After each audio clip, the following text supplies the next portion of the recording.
perpindahan arus tadi tersebut itu menyebabkan fenomena yang kami sebut power swing atau biasanya kita kenal dengan osilasi. 5 provinsi di Sumatera alami blackout atau listrik padam massal pada 22 Mei 2026. Pemadaman ini sebabkan aktivitas warga terganggu. PT PLN ungkap pemadaman massal dipicu cuaca buruk hingga terjadi power swing atau osilasi ekstrim. Cuaca buruk, banjir bandang, cuaca hujan tinggi, dan angin kencang yang berdampak terhadap kerusakan infrastruktur kelistrikan di PLN. Dalam beberapa waktu terakhir ini, wilayah di Sumatera Selatan, Jambi, dan tentunya tadi di daerah Tampinu, di daerah Muara Jambi, masuk juga dalam daftar waspada BMKG karena terjadinya kelembapan udara yang tinggi yang kemudian sering terjadi hujan lebat, petir, dan angin kencang di daerah tersebut. Bapak Ibu sekalian, perlu kami jelaskan bahwa di sistem Sumatera ada 2 jalur utama kelistrikan yang membawa energi, yang membawa daya listrik dari jalur selatan, dari daerah selatan yang ada di Palembang dengan Lampung ke utara yang ada di Riau, Jambi, Sumatera Utara, dan Aceh. Ada jalur di sebelah timur, koridor 500 kV kami sebutkan, kemudian ada jalur barat 275 kV. Nah, pada hari Jumat, tanggal 22 Mei tahun 2026, pukul tepatnya 18.44 WIB, terjadi gangguan pada transmisi 275 kV New Aurduri ke arah Sumsel 5. Dan ini merupakan inputan menuju jalur 500 kV yang ada di bagian timur. Nah, ini terjadi kemudian kedua sirkuitnya trip sehingga jalur 500 kV keluar dari sistem. Ini diduga karena terjadi kondisi cuaca yang pada saat itu hujan dan angin kencang. Nah, ketika aliran arus yang biasanya menuju di jalur timur tadi menuju dari selatan ke utara itu putus, maka aliran tadi berbalik ke selatan dan berpindah ke arah barat, ke arah 275 kV. Nah, perpindahan arus tadi tersebut itu menyebabkan fenomena yang kami sebut power swing atau biasanya kita kenal dengan osilasi. Jadi tegangan maupun frekuensi berosilasi sangat tinggi pada saat itu karena berpindahnya ke arah 275 kV tadi.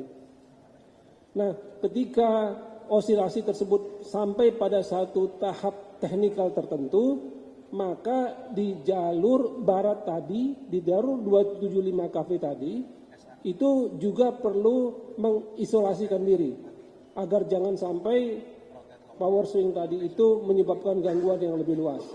Nah, kemudian di titik tersebut arah Muara Bungo ke Sungai Rambai 2 sirkuit juga trip.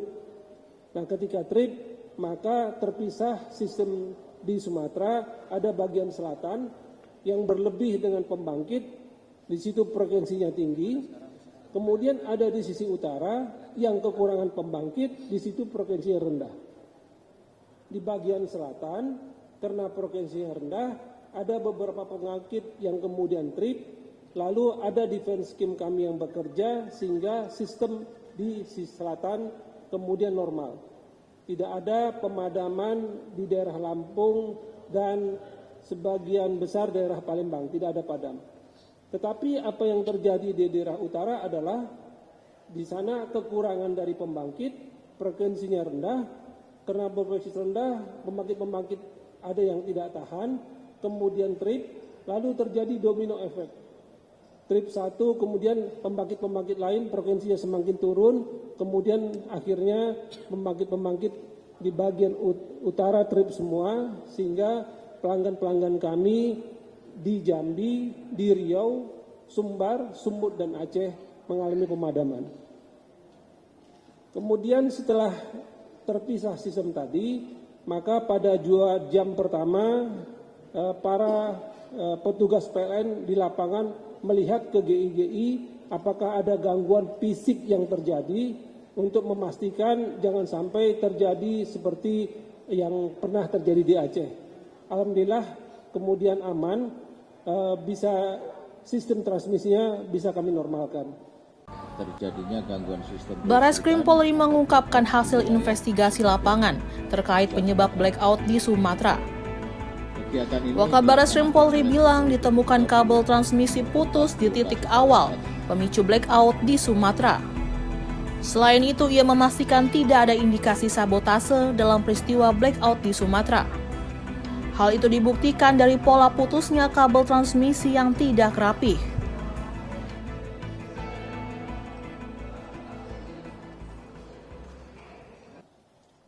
Rekan-rekan media yang saya banggakan, pemeriksaan lapangan yang dilakukan tim gabungan Barreskrim Polri di lokasi yang diduga menjadi titik awal gangguan, tepatnya di sekitar tower transmisi di Desa Tempino, Kecamatan Mestong, Kabupaten Muaro, Jambi, ditemukan adanya kabel transmisi yang mengalami putus.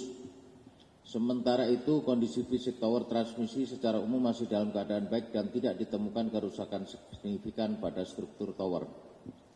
Berdasarkan keterangan awal di lapangan kejadian, putusnya kabel transmisi diduga terjadi secara tiba-tiba akibat pengaruh faktor cuaca dan masih memerlukan pendalaman lebih lanjut secara teknis maupun ilmiah. Dugaan tersebut diperkuat oleh keterangan saksi yang kita temukan di masyarakat sekitar lokasi kejadian dan menerangkan bahwa sesaat sebelum kejadian terjadi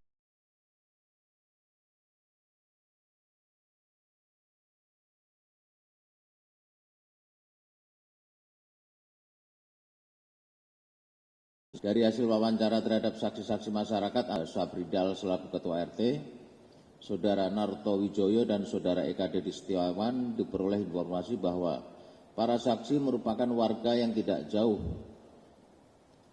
tinggal dari lokasi suspek yang mengalami putus kabel tersebut.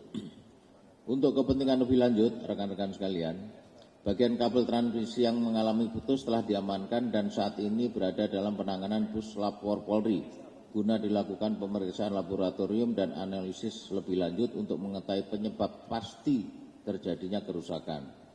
Selanjutnya, tim melaksanakan gelar bersama diperoleh informasi dari PT PLN bahwa sebelum terjadinya gangguan pada tanggal 22 Mei 2026 pada pukul 18.30 waktu Indonesia Barat, kondisi sistem kelistrikan Sumatera berada dalam keadaan normal dan terintegrasi. Diketahui terdapat aliran daya yang signifikan menuju wilayah Sumatera Barat melalui koridor transmisi Jambi, yaitu jalur Muara Bungo, Sungai Rumbai, sehingga apabila terjadi gangguan pada jalur tersebut, berpotensi menyebabkan hilangnya pasokan daya dalam jumlah besar dan memicu blackout sistem interkoneksi Sumatera.